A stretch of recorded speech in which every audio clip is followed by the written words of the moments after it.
Custo de vida, emprego e desemprego, cesta básica, tarifas públicas, salário mínimo.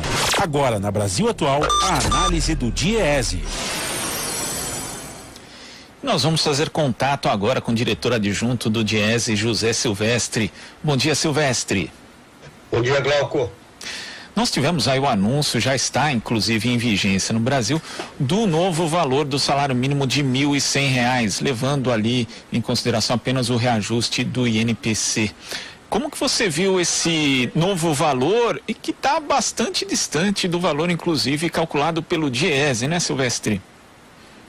Sim, na verdade o que o governo está fazendo é o que esse governo está fazendo, né? Ou seja, desde 2019 que o salário mínimo não tem tido ganho real, ou seja, aquela política de valorização que nós tivemos do salário mínimo, o governo abandonou. Ele fez um ajuste, uma correção, né, porque o que tinha sido anunciado antes era os 1.088, ele fez um ajuste a partir da estimativa de inflação, né, e com arredondamento chegou nesses R$ 1.100. Mas só para que a gente possa ter uma ideia, você fez referência ao salário mínimo necessário calculado pelo DIEESE com base no preceito constitucional. Esse valor de 1.100 equivale hoje com a estimativa para os dados para janeiro, né, da cesta básica para janeiro, o salário mínimo necessário, quando comparado com o salário mínimo oficial, equivale a 4,8 vezes aproximadamente, né? Então veja que tem uma distância muito grande, né?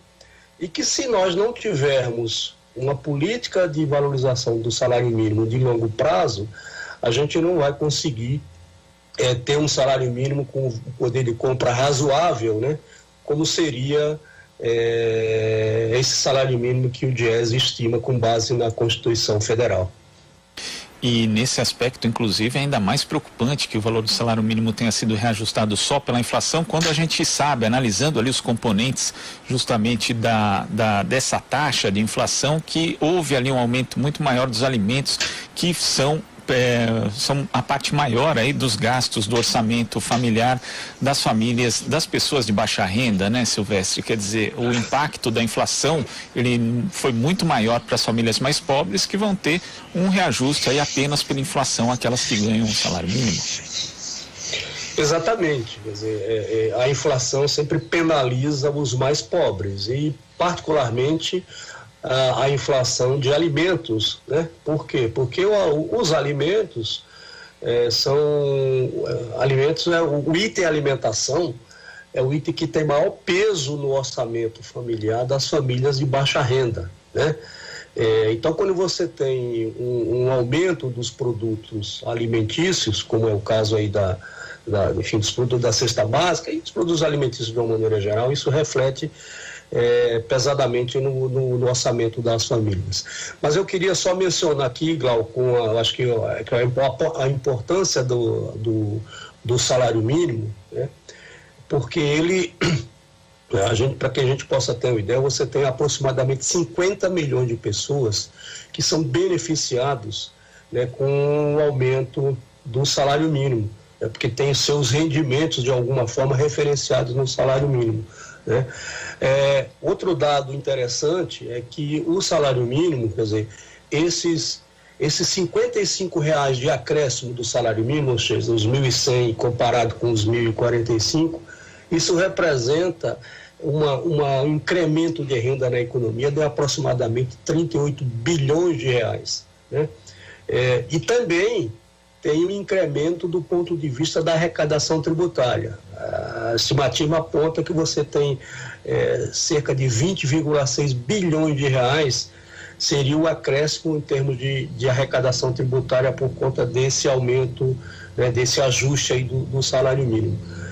Então, o salário mínimo é algo muito importante, né, para os trabalhadores, por exemplo, e para a economia de uma maneira geral, né, porque normalmente as pessoas, né, tendem, principalmente aqueles que são contrários a uma política de valorização do salário mínimo, tende a olhar apenas do ponto de vista de gasto, de despesas, né?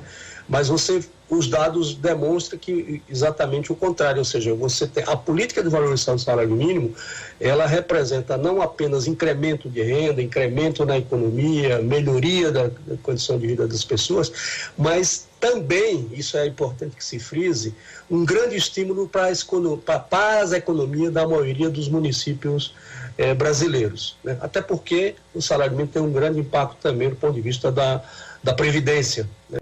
Então, esses dados são importantes e nós temos que lutar, né, para que tenhamos uma política de valorização do salário mínimo como já tivemos até recentemente. Você toca num ponto muito importante, Silvestre, porque, de fato, quando os economistas, alguns economistas do campo neoliberal, eles analisam o aumento do salário mínimo e, inclusive, é isso que sai nas manchetes de jornal, o governo terá que gastar mais tantos bilhões, tal, mas o que não se diz é que boa parte desse custo, entre aspas, vai acabar sendo revertido em impostos para o próprio Estado. Então o governo não vai estar perdendo 30 bilhões, na verdade ele vai estar perdendo muito menos, e há outros estudos, diversos inclusive, de economistas de outra vertente, que mostram que a quantidade de dinheiro que retornou, por exemplo, do auxílio emergencial foi fundamental para que a economia não tivesse um declínio maior durante a pandemia. Se o governo tivesse preocupado em retomar justamente o crescimento econômico, teria que ter mais atenção também para o salário mínimo, Silvestre? Com certeza, né, Glauco? Além desses elementos que nós estamos mencionando, né, e os dados também, os estudos têm demonstrado isso, dizer que o salário mínimo digamos assim, é uma política que contribui fortemente para que a gente melhore, né, a distribuição de renda. Eu tenho insistido nessa questão do salário mínimo, quer dizer, o que ele representa em termos de incremento de renda e de injeção de recursos na economia, mas olhando sempre também para a questão dos municípios, né? Porque ele é de fato um grande estímulo.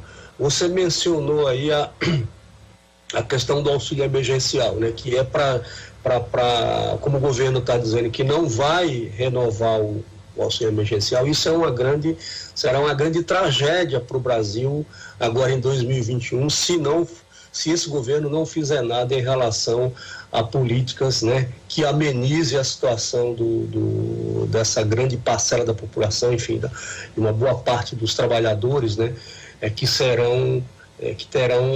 não terão renda nenhuma, né, se o auxílio emergencial não tiver continuidade, né? Mas pelo que o governo está dizendo, parece que não vai ter. Então eu acho que ele vai voltar também uma questão aí do salário mínimo, que é isso, quer dizer, olhar, claro que também tem o salário mínimo, ele tem um impacto nas contas, sobretudo da Previdência, óbvio que tem, né?